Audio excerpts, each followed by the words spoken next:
What is up, guys? It's been a long time, but it is second semester, and as I said, I was gonna be posting a lot more videos for y'all. A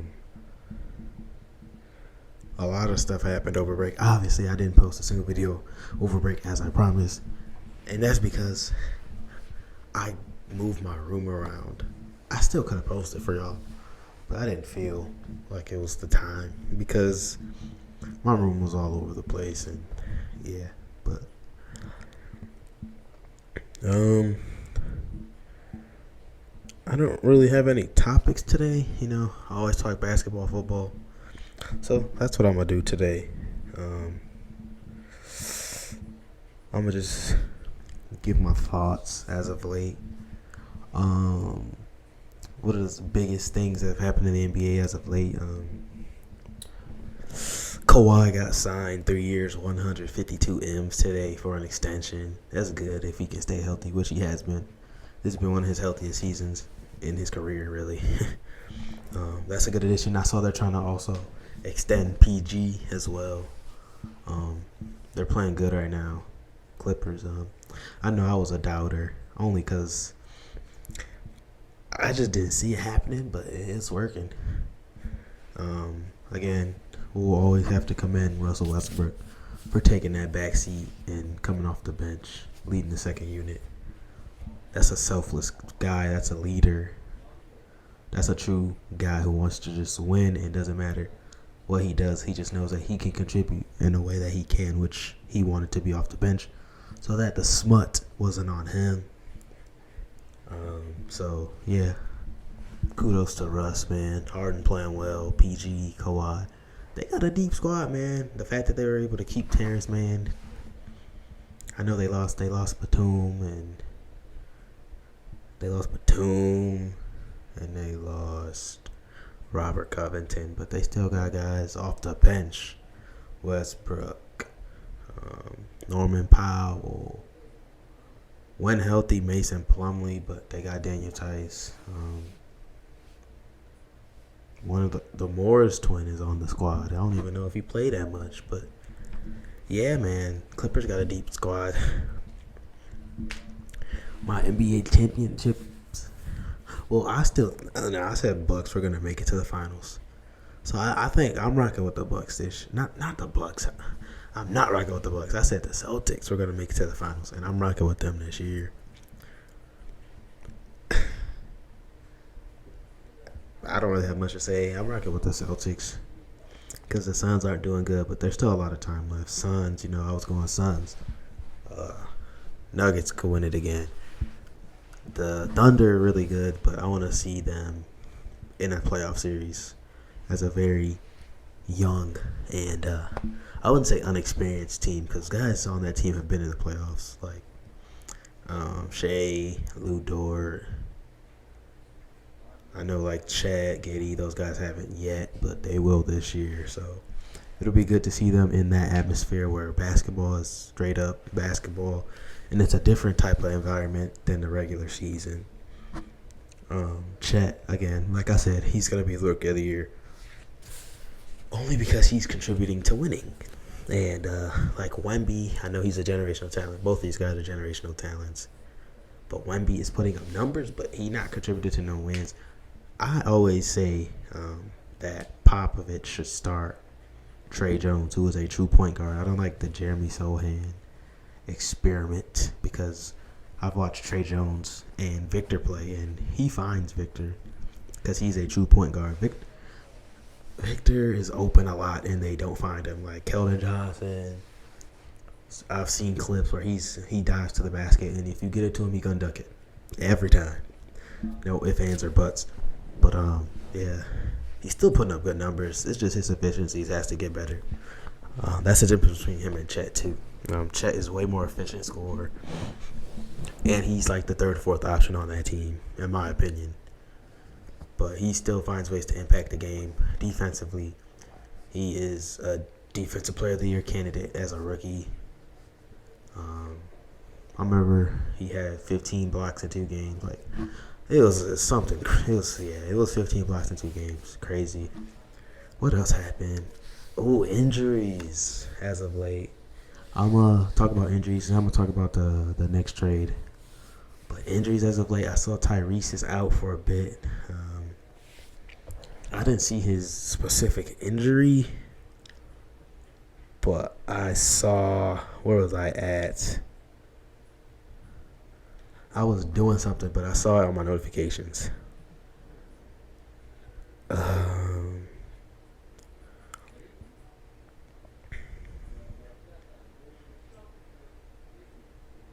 something in his. It was a hamstring. Okay. But this is gonna be interesting to see how that Pacers team runs without Tyrese for the time being. Tyrese, 20, 24, 25 point per game, 13 assists type of guy.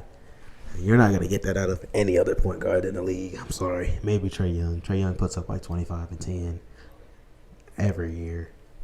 But he's such a high usage player that his turnovers are just so high because he always has the ball. That everything in Atlanta runs through Trae Young. Whereas Tyrese, he runs the offense, but the ball does not have to be in his hands at every moment on offense. So his turnovers are so little to his assists. Like, he has 20 assist games like it's nothing. And he's had that with no turnovers. And it's just unheard of numbers, bro. We haven't seen this since like Steve Nash. If I had to compare anybody, it'd be like a Steve Nash, I think. Yeah, man. Halliburton is a dog. Prayer is that he gets better. And then Ja Morant, man.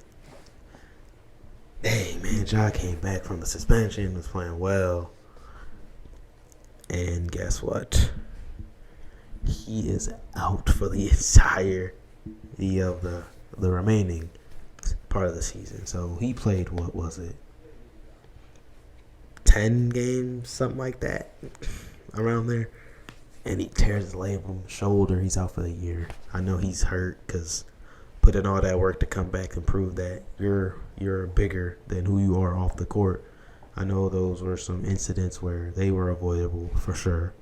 Those incidents were avoidable, and he shouldn't have been doing those things as a pro. And he was going to come back and prove to people that he means business, and all that off the court stuff doesn't mess with his ability to play on the court and help his teammates to win. So that sucks.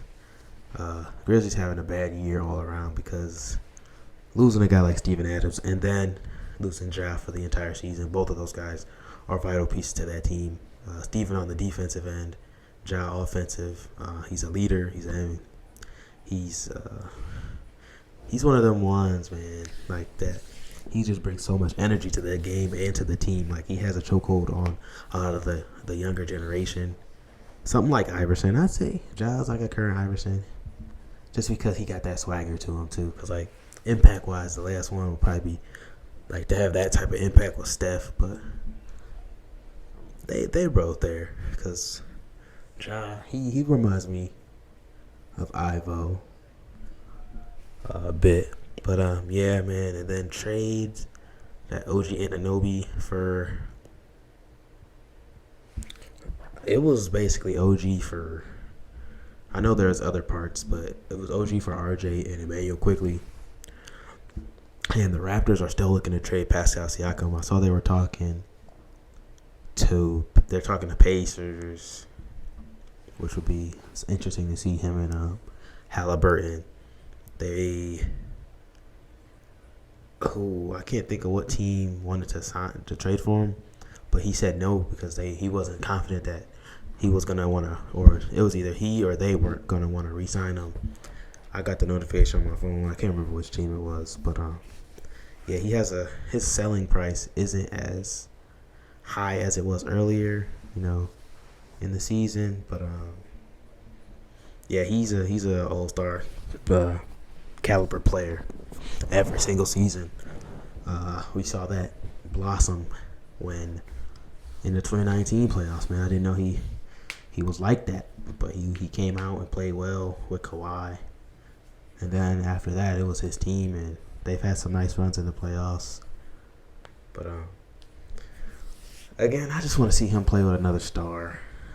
This time a guard like Halliburton or maybe Trey Young, because they're over there. They only want to keep Trey and Jalen Johnson. They're willing to trade everybody. DeAndre Hunter, Clint Capella. They want to trade. They're asking for. They can get rid of all them guys. So they're looking to trade, build around those two, because Jalen Johnson's having a breakout year, man. He has a lot of potential as a tweener, as they call him, a wing slash forward, big, whatever. That's a tweener. And then the Raptors are looking to build around Scotty Barnes, who's been having his best season, and rightfully so, man. He's actually starting to show why he was a top 5 pick in the league in the draft. And he's 20 and 10, 20, 10 and 6 assists. Like, I don't know if it's at least 20 points per game, 10 rebounds, about 6 assists. So this is for sure his breakout year. That draft class was solid, man. Him and Cade headlining. They were high school teammates, and then they were battling it out for Rookie of the Year. Let's see. Okay, but yeah, man. What else? Basketball. I know Katie's been frustrated. Katie always frustrated. That's my favorite player, but I gotta keep it real. He's always frustrated if they're not winning games, and if he putting up numbers, if he's doing his part, they can't blame him. But yeah, man, Suns aren't looking the best, but I think they're gonna be a playoff team. I saw Suns, Lakers, Warriors are all teams that we expect to be good, and they're all fighting for playing spots right now. So, yeah, man.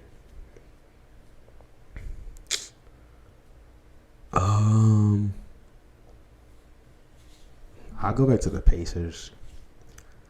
So Pacers and the Bucks, they have like a rivalry, and there's a chance that the script writers, they need to get to work and put in that work to get it to where they play each other first round of the playoffs. Bucks 2 seed, Pacers 7 seed. Let's have that happen, or 3rd and 6, whatever.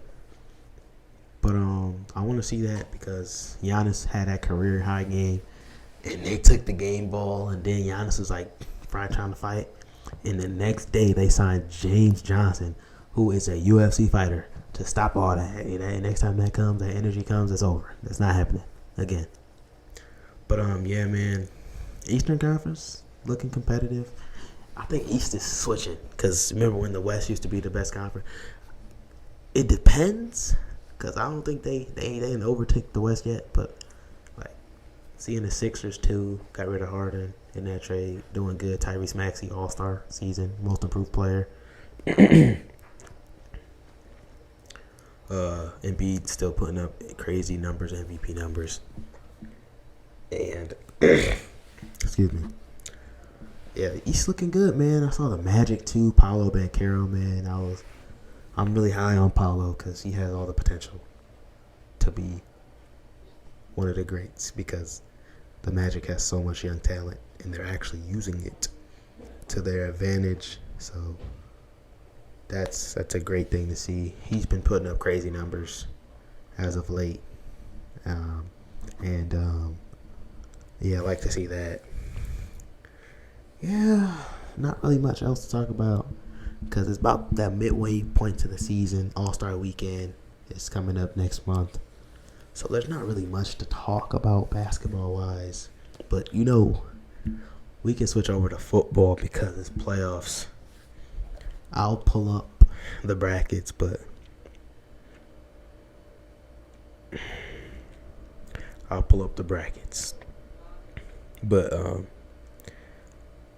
yeah, so I saw the Bills. They got that really big win over the Dolphins to get into the playoffs as a 2 seed. So, man, it's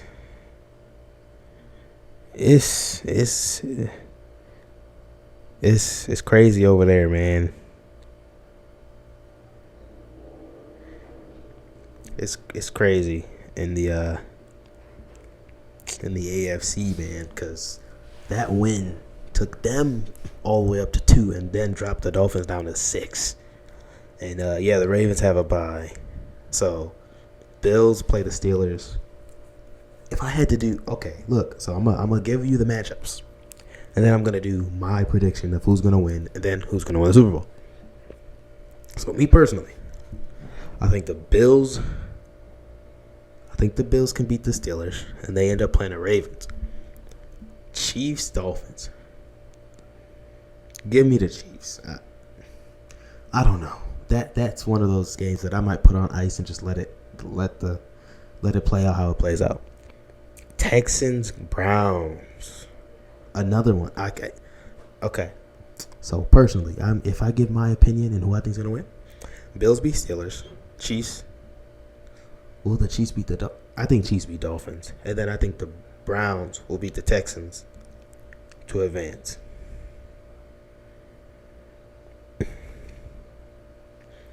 And then on the other side, the NFC, I think them boys, I think they beat Green Bay.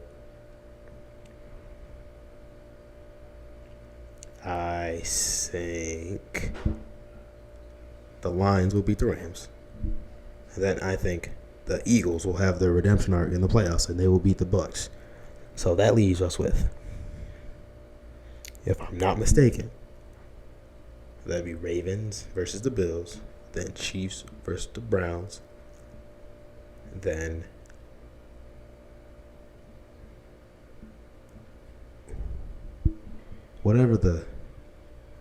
however it goes. No, that's off. Because I know we would not end up playing the 49ers second round. We'd end up playing them boys as a Lions guy. So let me find a better bracket because this one ain't that good. Trust me. Yeah, it's better. This one is better. Even though it's not the best, it's better. Okay, here it is right here. This is from last year.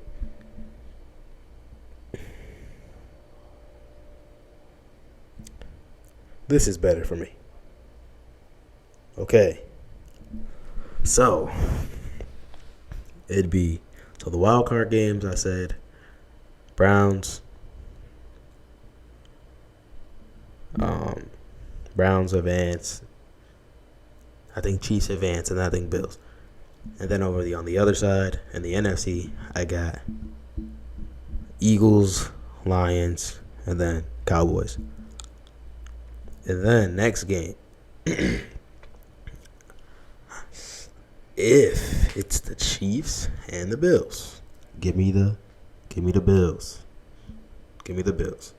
And then Ravens, I got them making it to the AFC Championship. I got Ravens making it to the Super Bowl. But they're going to play a tough Bills team. So that's one I might put on ice. And then over here in the NFC, I think the 49ers will make it to the Super Bowl. Talk about football, man. I know Michigan just won national championship. Was watching that game. Very sad, but congrats to Harbaugh. Imagine both of them get a ring this year. That would be some next level out of mind type stuff. And it's possible because Ravens, they didn't took everybody down, and they didn't kill everybody, and they've proved that they are killers, and I think they can win it all. So, yeah, man, playoffs coming up. Football is gonna be very intense, man. I'm telling you, in every pro sport, playoffs means everything. So if you're having a bad start to the season, bad middle of the season, the way you finish. Bro, the Bills were 6-6, and they made the playoffs because they had that insane run at the end of the season. And that just goes to show that it's not how you start, it's how you finish. And that's like a thing in life too, man. It's more so if you start is better than not starting and procrastinating. And like me starting this podcasting thing, like I didn't even procrastinate because I just wanted to go into it and show what I was good at, but not even good at. It was just something that I wanted to start doing, And that just goes to show in life, man, it's good to start things because you never know where they can take you. And that's why this semester, this year, 2024, my goal, I wrote it down. I think I'm going to get easily 100 plus episodes. I think that was for this semester, though. And then I want to start a blog, so I'm just telling y'all what I want to do. I can do that today, actually, if I lock in, do the site, follow the video, and I could be posting more of my writing side, recapping games, giving y'all lists, because when I'm talking like this, like, it's good. It's easier for me to flow, but when I'm writing, I'm way more punctual. I guess I have to be, because as a journalist or whatever you want to be in life, when you have to do a writing in class or something, it has to be punctual. So you see a different side of me when it comes to writing, because I take like that stuff when I'm watching games and stuff. I take notes and I try to make sure that everything's good. Stats, I get all the stats and stuff for my posts. So I know I got that Instagram, but it capped me. So I'm gonna bring it back, guys. Just let me get back into the swing of things, because that's what I want to do. I want to be an analyst eventually. So it's good to start things on your own and not wait and procrastinate. So it's better to just start on your own. And yeah, guys, that's all I got for y'all today, man. Just good to be back with the mic in my hand, and hopefully y'all see a lot more of me, because a lot of the times I'm done with classes before noon, so I should be able to get this stuff out for y'all and not be slacking. So just keep me up, and give me feedback of what you guys want to see, what you guys think I'm doing good, what you guys think I'm doing bad, all that. And I'll see y'all tomorrow.